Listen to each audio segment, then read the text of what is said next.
consorzio associa 10.000 agricoltori nelle 3 province, appunto di Treviso, Vicenza e Belluno, e ci occupiamo di gestione del rischio, cioè di supportare i nostri associati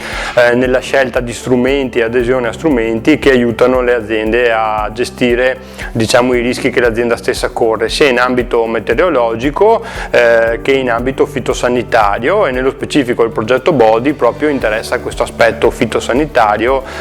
in particolare in ambito viticolo. La necessità è partita proprio dai nostri associati, dai viticoltori. I nostri soci hanno iniziato a dirci: ma l'indicazione non è aggiornata perché avevi detto che pioveva, non è piovuto, quel trattamento lì in realtà andava fatto prima, andava fatto dopo, e io sono in una zona completamente diversa da quella che tu hai preso come riferimento, quindi abbiamo capito che bisognava darci da fare per modernizzare, per creare un nuovo strumento usando proprio le nuove tecnologie, l'agricoltura di precisione, per dare informazioni non più d'area, di macro area a livello provinciale, ma poter arrivare proprio a livello sempre più vicino alle esigenze dell'azienda.